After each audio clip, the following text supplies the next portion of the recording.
মৰমৰ ছাত্ৰ ছাত্ৰীসকল, আজি আকৌ নতুন এটা ভিডিঅ' ক্লাছলৈ তোমালোকক স্বাগতম জনাইছোঁ।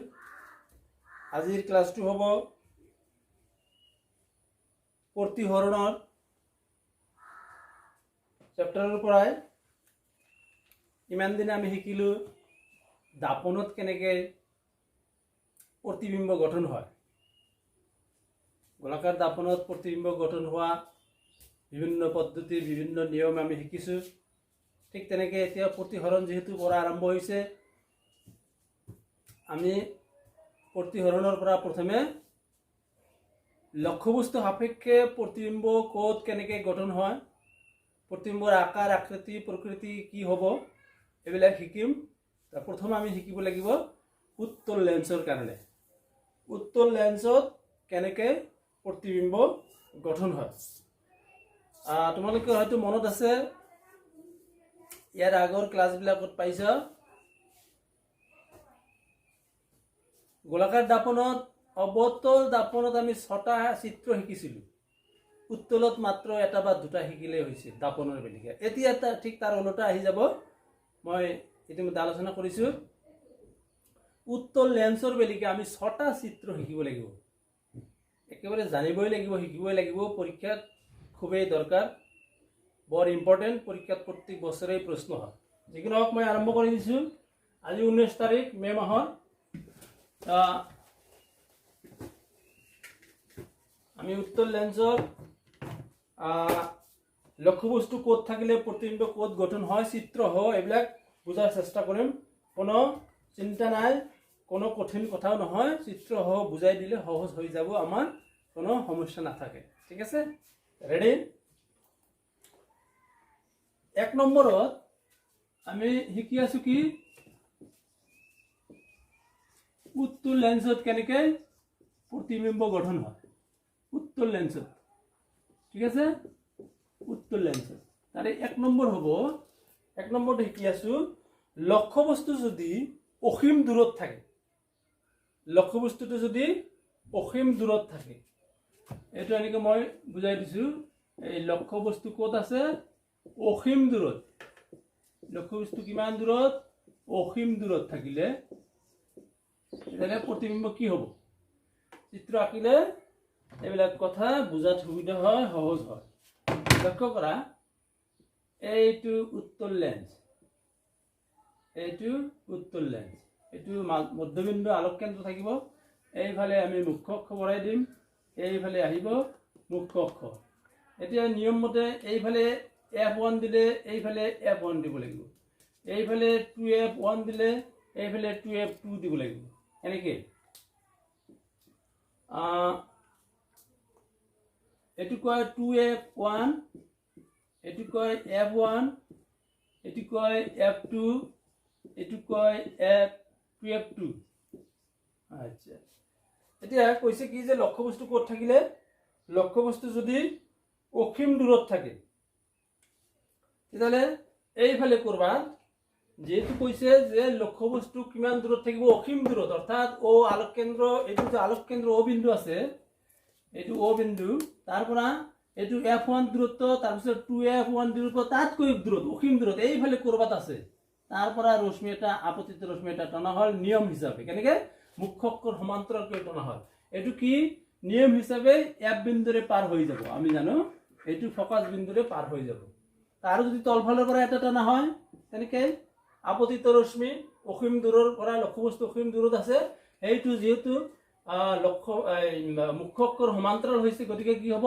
এইটোও F বিন্দুৰ মাজেৰে পাৰ হৈ যাব। গতিকে দুটা প্ৰতিহৰিত ৰশ্মিৰ যি বিন্দুত কটাকটি কৰিব, সেই বিন্দুতে প্ৰতিবিম্ব সৃষ্টি হ'ব। ইয়াত লক্ষ্যবস্তু দেখা আমি পোৱা নাই, যিহেতু অসীম দূৰত লক্ষ্যবস্তু দেখা নাযায়। আৰু প্ৰতিবিম্ব ক'ত সৃষ্টি হৈছে? এই দুটা প্ৰতিহৰিত ৰশ্মি, এইটো এটা প্ৰতিহৰিত ৰশ্মি, এইটো এটা প্ৰতিহৰিত ৰশ্মি, এই F2 বিন্দুত, অৰ্থাৎ F বিন্দুত কটাকটি কৰিছে, মিলিত হৈছে, অভিসাৰী হৈ এক বিন্দুত মিলিত হৈছে। গতিকে প্ৰতিবিম্ব ক'ত সৃষ্টি হৈছে? প্ৰতিবিম্ব এই F2 বিন্দুত সৃষ্টি হ'ব। এইটোৰ প্ৰতিবিম্ব চিত্ৰ হিচাপে ইয়াত দেখা পোৱা আমি পাবলৈ সক্ষম হোৱা নাই, দেখা পোৱা যোৱা নাই। অৰ্থাৎ প্ৰতিবিম্ব একেবাৰে সৰু হ'ব, বিন্দু আকাৰৰ হ'ব। এই প্ৰতিবিম্ব ক'ত গঠন হ'ব? F2ত গঠন হ'ব। এই প্ৰতিবিম্বৰ আকাৰ আকৃতি হ'ব একেবাৰে সৰু আৰু প্ৰকৃতি হ'ব হদ ওলোটা। প্ৰকৃতি হ'ব হদ ওলোটা। এইটো গ'ল 1 নম্বৰ কথা। 1 নম্বৰ চিত্ৰ গ'ল। এতিয়া 2 নম্বৰত আহিব লক্ষ্যবস্তু যদি 2 নম্বৰত লক্ষ্যবস্তু যদি 2F1 ৰ পৰা দূৰত থাকে। 2 নম্বৰ কথা লক্ষ্যবস্তু ক'ত থাকিব 2F1 ৰ পৰা দূৰত বা আঁতৰত থাকিলে কি হ'ব? আচ্ছা চিত্ৰ আঁকিলে বুজা যাব। কৈছে লক্ষ্যবস্তু ক'ত থাকিব 2F যে এটা বিন্দু আছে F ৰ ডাবল F বিন্দু তাৰ পৰা যদি দূৰত থাকে তেতিয়াহ'লে এনেকে আমি চিত্ৰটো লেন্সটো আঁকি ল'ম। আচ্ছা এনেকে মুখ্য অক্ষ দি ল'ম। আচ্ছা কৈছে এইটো যদি F হয় ইয়াতো F, এইটো যদি 2F হয় এইটো 2F। কৈছে যে 2F তকৈ দূৰত তেতিয়াহ'লে ইয়াত দিলোঁ এইটো যেহেতু 2F1 এইটো F1 নামবিলাক পিছত দিলে ভাল হয়। এইটো F1 এইটো 2F2। আচ্ছা কৈছে লক্ষ্যবস্তু 2F তকৈ দূৰত এইটো 2F বিন্দু গতিকে মই এইফালে দিলোঁ। এইটো এতিয়া লক্ষ্যবস্তু দেখা যাব এনেকে দিলোঁ এইটো লক্ষ্যবস্তু। ইয়াৰ পৰা নিয়ম মতে আমি কি কৰিম এইটো অলপ লেন্সটো ওপৰ ফালে বাঢ়াই দিছোঁ। এইটো আপতিত ৰশ্মি হ'লে কি হ'ব এনেকে আপতিত ৰশ্মি হ'লে কি হ'ব নিয়ম মতে এইটো F বিন্দুৰে পাৰ হৈ যাব। আমি জানো F বিন্দুৰে পাৰ হৈ যাব। আৰু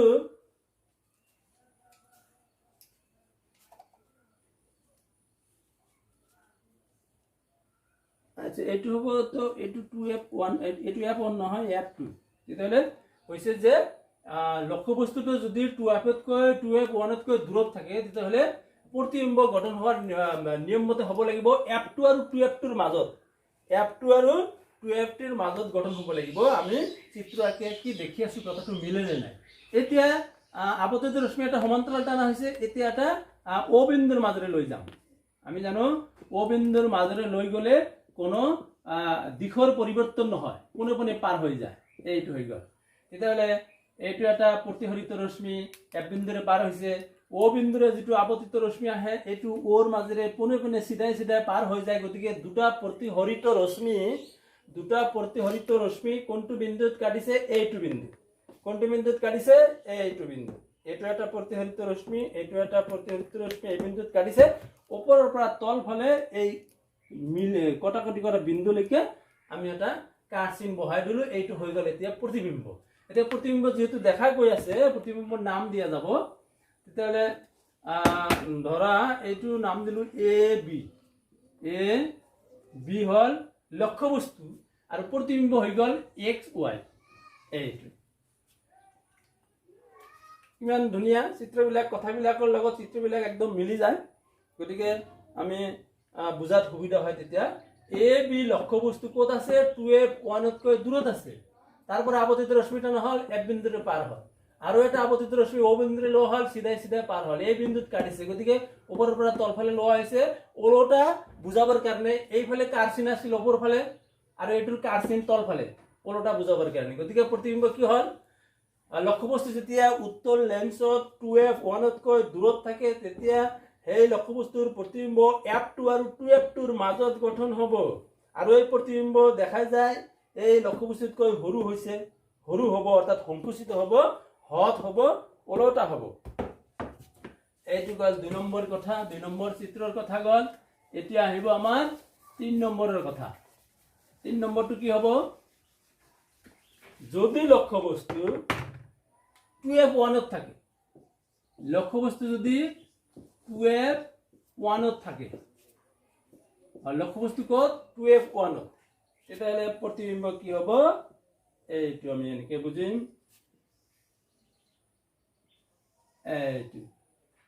এইটো 2F এইটো F এইটো F এইটো 2F। তেতিয়াহ'লে এইটো F1 আমি জানো এইটো 2F1 এইটো F2 এইটো 2F2। আচ্ছা তেতিয়াহ'লে কৈছে যে লক্ষ্যবস্তু ক'ত ৰাখিম 3 নম্বৰত যদি 2F1 ৰাখা হয় তেতিয়াহ'লে লক্ষ্যবস্তু এই বিন্দুত এইটো বিন্দুত লক্ষ্যবস্তু ইয়াত ৰাখিছে। তেতিয়াহ'লে নিয়ম মতে আমি যে প্ৰথমে সমান্তৰাল টানিম এটা আপতিত ৰশ্মি, এইটো কি হ'ব এফ বিন্দুৰে পাৰ হৈ যাব, এফ বিন্দুৰে পাৰ হৈ যাব এইটো। আচ্ছা, তাৰপিছত এতিয়া আমি যিকোনো দুটা প্ৰতিফলিত ৰশ্মি লাগিব প্ৰতিবিম্ব গঠন হোৱা বুজাবলৈ। গতিকে এতিয়া আমি ও আলোক কেন্দ্ৰৰ মাজেৰে এটা ৰশ্মি আমি আপতিত ৰশ্মি পাৰ কৰি দিম। এইটো যাই পেলাই কি হ'ব, এইটো যাই পেলাই চিধাই চিধাই পোনে পোনে পাৰ হৈ যাব। গতিকে এইটো হ'ব আৰু এটা প্ৰতিফলিত ৰশ্মি। এইটো এটা আপতিত ৰশ্মি এইফালে পাৰ হৈ গ'ল, এইফালে এইটো এটা প্ৰতিফলিত ৰশ্মি, এইটো আপতিত ৰশ্মি হ'লে এতিয়া দেখা যায় স্পষ্ট ক'ত কাটিছে, এই বিন্দুত কাটিছে। গতিকে ওপৰৰ পৰা তল ফালে টানি দিম, একদম স্পষ্ট বুজা গৈ আছে যে এইটো প্ৰতিবিম্ব আৰু এইটো লক্ষ্যবস্তু, এইটো লক্ষ্যবস্তু, এইটো প্ৰতিবিম্ব একেবাৰে সমান সমান হৈছে বুজাই যায়। অৰ্থাৎ লক্ষ্যবস্তু যেতিয়া 2f1 থাকে, লক্ষ্যবস্তু 2f1 থাকিলে প্ৰতিবিম্ব 2f2 বিন্দুত তলফালে বিপৰীত মুৱাকৈ গঠিত হ'ব। কিয়? যে সমান সমান আকাৰৰ হ'ব। প্ৰতিবিম্ব ক'ত গঠন হ'ব, 2f2 বিন্দুত আকাৰত কি হ'ব, লক্ষ্যবস্তুৰ সমান সমান হ'ব। আৰু এই প্ৰতিবিম্বৰ প্ৰকৃতি কি হ'ব, হত হ'ব, ওলটা হ'ব, হত আৰু ওলটা হ'ব। এইটো গ'ল 3 নম্বৰ কথা। এতিয়া আহিম আমি 4 নম্বৰ কথা। 4 নম্বৰ চিত্ৰত উত্তৰ লেন্সৰ বিষয়ে আমি পঢ়ি আছো। উত্তৰ লেন্সত গঠন হোৱা প্ৰতিবিম্ব প্ৰকৃতি অৱস্থান ইত্যাদি এইবিলাক কথা আমি উত্তৰ লেন্সৰ কাৰণে এই চিত্ৰবিলাক আমি অধ্যয়ন কৰিম, পঢ়ি আছো। এতিয়া 4 নম্বৰত আহিব f1 আৰু 2f1 মাজত যদি থাকে, 4 নম্বৰ কথা কৈছে যে f1 আৰু 2f1 এইটোৰ মাজত যদি থাকে লক্ষ্যবস্তু, তেতিয়াহ'লে কি হ'ব? আচ্ছা, এটা চিত্র আঁকিলে বোঝা যাব। এইটো উত্তর লেন্স, এইটো হৈ গ'ল মুখ্য অক্ষ, এইটো হৈ গ'ল মুখ্য অক্ষ। আচ্ছা, এতিয়া কৈছে লক্ষ্যবস্তু ক'ত থাকিব, f1 আৰু 2f1 মাজত। এইটো যদি f1 হয়, এইটো 2f1, এইটো 2f1, এইটো f1, এইটো f2, এইটো 2f2। আচ্ছা, এতিয়া কৈছে লক্ষ্যবস্তু ক'ত ৰাখা হৈছে, 4 নম্বৰত 2f1 আৰু f1 মাজত। এই f1 আৰু 2f1 মাজত বস্তুটো ৰাখিছে। আচ্ছা, এইটো লক্ষ্যবস্তু ৰাখা হৈছে। এইটো সমান্তৰালকৈ এটা ৰশ্মি প্ৰথমে আমি টানি ল'ম, আপতিত ৰশ্মিটো টানি ল'ম। এইটো পাৰ হ'ব কোন বিন্দুৰে, f বিন্দুৰে পাৰ হৈ যাব। আচ্ছা, এইটো হ'ল প্ৰতিফলিত ৰশ্মি। এতিয়া আকৌ একেধৰণে আমি ওৰে আলোক কেন্দ্ৰৰ মাজেৰে এটা আপতিত ৰশ্মি টানি লৈ যাম। এইটো দেখা যাব কি, এইটো দেখা যাব যে পোনে পোনে পাৰ হৈ যাব, এইটো পোনে পোনে পাৰ হৈ যাব। এতিয়া দেখা গ'ল যে কোন বিন্দুত কাটিছে, এইটো বিন্দুত কাটিছে। গতিকে আমি কি কৰিম, এতিয়া ওপৰৰ পৰা তলফালে এইটো প্ৰতিবিম্ব আঁকি ল'ম। তেতিয়াহ'লে কি হ'ল যে প্ৰতিবিম্ব 2f2 পৰা দূৰত থাকিব।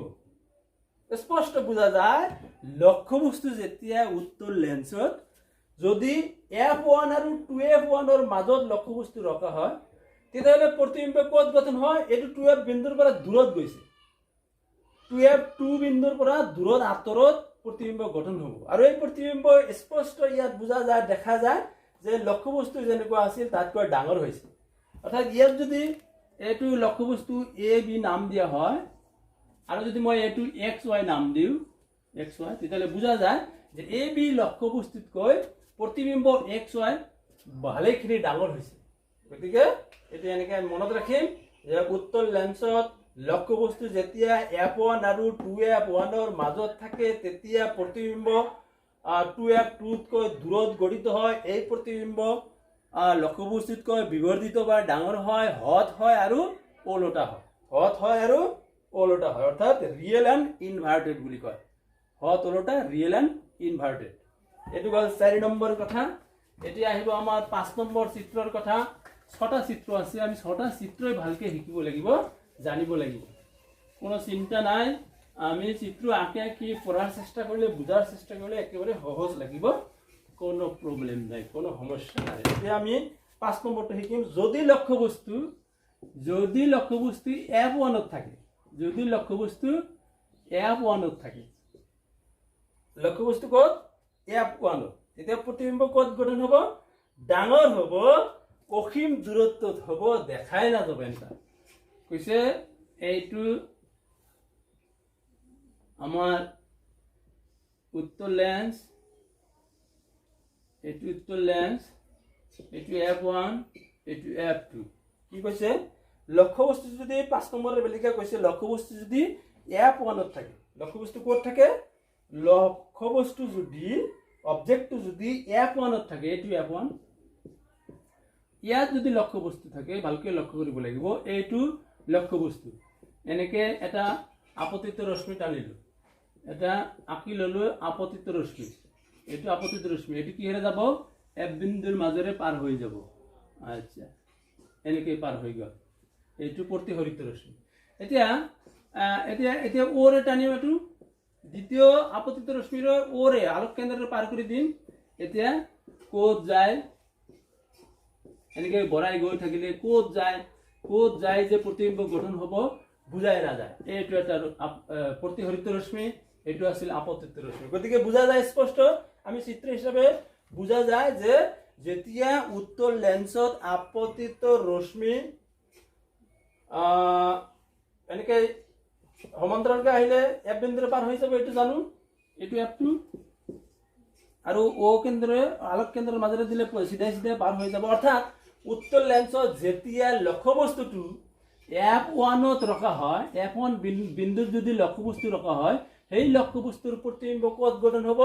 দুটা প্ৰতিহৰিত ৰশ্মি ক'ত কটাকটি কৰিছে, এইফালে কটাকটি কৰা দেখাই নাযায়। অৰ্থাৎ অসীম দূৰত এইফালে ক'ত বা সৃষ্টি হ'ব, গঠিত হ'ব। গতিকে আমি মনত ৰাখিব লাগিব, যেতিয়া উত্তৰ লেন্সত লক্ষ্যবস্তুটো আমাৰ আলোক কেন্দ্ৰৰ পৰা দূৰত প্ৰথম বিন্দু যিটো F1, আমাৰ মুখ্য ফোকাস বা ফোকাস বিন্দুত যদি লক্ষ্যবস্তু এটা ৰখা হয়, অৰ্থাৎ লক্ষ্যবস্তুৰ অৱস্থান ক'ত? যদি লক্ষ্যবস্তুৰ অৱস্থান হয় মুখ্য ফোকাসত F1, তেতিয়াহ'লে প্ৰতিবিম্ব দেখা যায় যে অসীম দূৰৰ ফালে ক'ত বা গঠন হয়, দেখাই নাযায়। আৰু এনেই বুজা যায় তেতিয়াহ'লে এইফালে যদি আমি মুখ্য অক্ষ বঢ়াই দিওঁ আৰু প্ৰতিবিম্ব এইফালে আহি ক'ত গঠন হ'ব, কিমান ডাঙৰ হ'ব, এইটো চিত্ৰত আঁকিব নালাগে, চিত্ৰত দেখুৱাব নালাগে। আমি ক'ব লাগিব যে লক্ষ্যবস্তু যেতিয়া উত্তৰ লেন্সত F1 বিন্দুত, অৰ্থাৎ মুখ্য ফোকাসত যেতিয়া লক্ষ্যবস্তু এটা ৰখা হয়, প্ৰতিবিম্ব কি হ'ব? অসীম দূৰত গঠন হ'ব, বিৰাট ডাঙৰ হ'ব, হঠ হ'ব, ওলোটা হ'ব, হঠ হ'ব, ওলোটা হ'ব, বিৰাট ডাঙৰ, অতিশয় ডাঙৰ, আৰু হঠ ওলোটা হ'ব। এই 5 নম্বৰ চিত্ৰটো, 5 নম্বৰ চিত্ৰটো সেইকাৰণে অলপ ইম্পৰ্টেণ্ট হয়, পৰীক্ষাত বেছি প্ৰশ্ন সোধে, 5 আৰু 6 নম্বৰ। এতিয়া আমি 6 নম্বৰত শিকিম উত্তৰ লেন্সত 6 নম্বৰ লাষ্ট চিত্ৰ আৰু কথাটো শিকিম। 6 নম্বৰটো হ'ব এতিয়া মানে লাহে লাহে লক্ষ্যবস্তু আমি চিত্ৰবিলাকত দেখিলে বুজা যাব যে লাহে লাহে লক্ষ্যবস্তু সোঁফালে যাই আছে, মানে আলোক কেন্দ্ৰৰ ফালে গৈ আছে, O বিন্দুৰ ফালে লাহে লাহে আমি লৈ গৈ আছো, ওচৰ চপাই আছো আলোক কেন্দ্ৰৰ ফালে, O বিন্দুৰ ফালে লক্ষ্যবস্তু লাহে লাহে ওচৰ চপাই আছো, আৰু প্ৰতিবিম্বৰ প্ৰকৃতি অৱস্থান বেলেগ বেলেগ ধৰণৰ হৈ আছে। এতিয়া 6 নম্বৰত আমি লক্ষ্যবস্তুটো ক'ত ৰাখিম? F1 আৰু O আলোক কেন্দ্ৰৰ মাজত ৰাখিম, ওৰ মাজত ক'ত ৰাখিম? F1 অৰ্থাৎ মুখ্য ফোকাস আৰু আলোক কেন্দ্ৰৰ মাজত যদি লক্ষ্যবস্তু এটা ৰখা হয়, তেতিয়াহ'লে কি হ'ব? এইটো এটা আমোদজনক ঘটনা ঘটিব, এটা আমোদজনক ঘটনা ঘটিব, যিটো উত্তৰ লেন্সৰ সাধাৰণতে ধৰ্মত নাথাকে, সেইটো ঘটনা ঘটিব। অৰ্থাৎ উত্তৰ লেন্সত আমি কি শিকিছো যে সদায় প্ৰতিবিম্ব হঠ হয়, ওলোটা হয়। এইবাৰ কিন্তু আহি পেলাই এই 6 নম্বৰত উত্তৰ লেন্সত প্ৰতিবিম্ব অসৎ হ'ব। আৰু এটা কথা আমি পাই যাম, এইকেইটা দেখিলো 5 নম্বৰলৈকে 5টা চিত্ৰত দেখিলো যে লক্ষ্যবস্তু যিফালে থাকে প্ৰতিবিম্ব তাৰ বিপৰীত ফালে থাকে। অৰ্থাৎ হঠ প্ৰতিবিম্ব লেন্সত লক্ষ্যবস্তুৰ আনটো ফালে, অৰ্থাৎ অপোজিট সাইডত বিপরীত ফালে থাকে কিন্তু আমার লক্ষ্যবস্তু যিফালে থাকে হত প্রতিবিম্ব হলে কি হয় হত আর ওলোটা প্রতিবিম্ব হলে লক্ষ্যবস্তু যিফালে থাকে তার বিপরীত ফালে আনটো ফালে প্রতিবিম্ব সৃষ্টি হয় লেন্সের বেলিকা কিন্তু এই 6 নম্বরত ঘটনাটো হব কি লক্ষ্যবস্তু কোত যদি F1 আৰু O বিন্দু আলোক কেন্দ্ৰৰ মাজত থাকে তেতিয়াহলে কি হব এইবাৰ আমি লক্ষ্য কৰিম এইটো উত্তল লেন্স এইটো মুখ্য অক্ষ টানিলো এইটো মুখ্য অক্ষ টানিলো তেতিয়াহলে ক'ত কৈছে লক্ষ্যবস্তু এই F এই O আৰু F ৰ মাজৰ কথা কৈছে এইটো মাজৰ বিন্দুত আমি লক্ষ্যবস্তু দি দিলো এইটো লক্ষ্যবস্তু দি দিলো এটা প্রথমে নিয়ম মতে সমান্তরাল এটা আপতিত রশ্মি টানা হব সমান্তরাল আপতিত রশ্মি টানি এটো কি হব F বিন্দুৰে পাৰ হৈ যাব আচ্ছা তাৰ পিছত এতিয়া আলোক কেন্দ্ৰৰ মাজৰে এটা আপতিত ৰশ্মি লৈ যাম আলোক কেন্দ্ৰৰ মাজৰে এটা আপতিত ৰশ্মি লৈ যাম তেতিয়াহলে কি দেখা যাব এইটো আপতিত ৰশ্মি এইটো প্ৰতিহৰিত ৰশ্মি এইটো আপতিত ৰশ্মি এইটো প্ৰতিহৰিত ৰশ্মি এতিয়া স্পষ্ট বুজা যায় যে এইফালে কি আমাৰ প্ৰতিবিম্ব পোৱা যাব এইফালে কি ৰশ্মি দুটা কটাকটি কৰিব এই প্ৰতিহৰিত ৰশ্মি এই প্ৰতিহৰিত ৰশ্মি এইফালে কি কটাকটি কৰিব নকৰে স্পষ্ট বুজা যায় যে অপহাৰিত হৈ আছে মানে এটা আণ্ডৰ পৰা আৰু আঁতৰি গৈ আছে অপহাৰিত হৈ আছে ডাইভাৰজেন্ট হৈ আছে তেতিয়াহলে আমি দেখিব লাগিব যে পিছফালে বৰাই দিলে কাটে নে নাই পিছফালে বৰাই দিলে এইটো কটাকটি যদি কৰে তেতিয়াহলে আমি এই বুদ্ধি হেতু চিন্তা কৰিব লাগিব এই যে পিছফালে বৰাই দিয়া দেখা গল যে এইটো বিন্দুত কাটাকাটি কৰিছে পিছফালে বৰাই দিয়া এইটো দুটা প্ৰতিহৰিত ৰশ্মিক বিপৰীত ফালে বা পিছফালে বৰাই দিয়া যেটো বিন্দুত কটাকটি কৰিব হেতু বিন্দুতে এটা অসৎ প্ৰতিবিম্ব ভাৰ্চুৱেল ইমেজ এটা গঠন হ'ব এইটো হ'ব তেতিয়া প্ৰতিবিম্ব আৰু এইটো প্ৰতিবিম্ব এনেকৈ আমি ডট ডট দি এনেকৈ বিন্দু বিন্দু দি গঠন কৰিব লাগে কাৰণ যেহেতু অবাস্তৱ বা অসৎ প্ৰতিবিম্ব আৰু প্ৰতিবিম্ব বুজাই যায় এইটো আছিল লক্ষ্যবস্তু যদি এ বি হয় এইটো আছিল লক্ষ্যবস্তু আৰু এতিয়া প্ৰতিবিম্ব হৈ গল এক্স ওয়াই এইটো স্পষ্ট বুজা যায় যে প্ৰতিবিম্ব কি হৈছে আগতকৈ ওলোটা ধৰণৰ হৈছে যিফালে লক্ষ্যবস্তু সেইফালে প্ৰতিবিম্ব আগৰ বিলাক সব বিপৰীত ফালে আছিল আনটো ফালত আছিল হত হৈছিল ওলোটা হৈছিল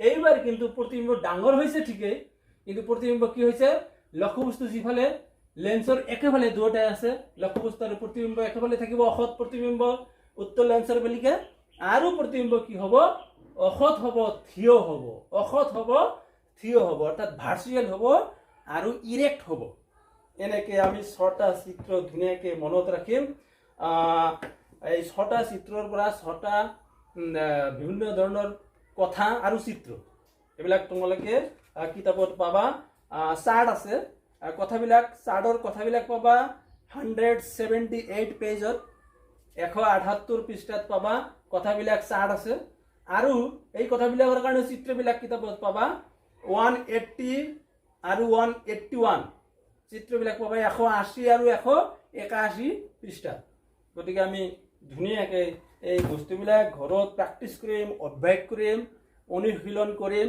তেতিয়াহ'লে পৰীক্ষাত যেনেকৈ প্ৰশ্ন নকৰক কথাবিলাকো প্ৰশ্ন হয় আকৌ কেতিয়াবা কথাৰ লগত চিত্ৰ প্ৰশ্ন হয় মানে প্ৰশ্নবিলাক কি হয় লাগিলে মই পিছত আন এটা ক্লাছত আলোচনা কৰিম অসুবিধা নাই চিন্তা কৰিব নালাগে প্ৰথমে তোমালোকে এইবিলাক ভালকৈ বুজি লোৱা ইয়াত কিবা অসুবিধা থাকিলে মোক তোমালোকে ফোন কৰি জনাবা আৰু বৰ্তমান লকডাউন আকৌ বঢ়াই দিছে তোমালোকে জানা আৰু নতুন নতুন ৰোগী কৰোনা কোভিড-19 পজিটিভ ৰোগী নতুন নতুনকৈ বৃদ্ধি পাই আছে আজিয়ে খবৰত অলপ আগত খবৰত দেখিলো আজিয়ে 20টা মান নতুন কেছ ধৰা পৰিছে গতিকে আমি সকলোৱে সাৱধান হ'ব লাগিব লকডাউনৰ সকলো নিয়ম নীতি আমি মানি চলিম এইটো আশা ৰাখি তোমালোকক সবাইকে ধন্যবাদ জনাই আজিৰ ক্লাছ ইয়াতে শেষ কৰিছো অল দ্য বেষ্ট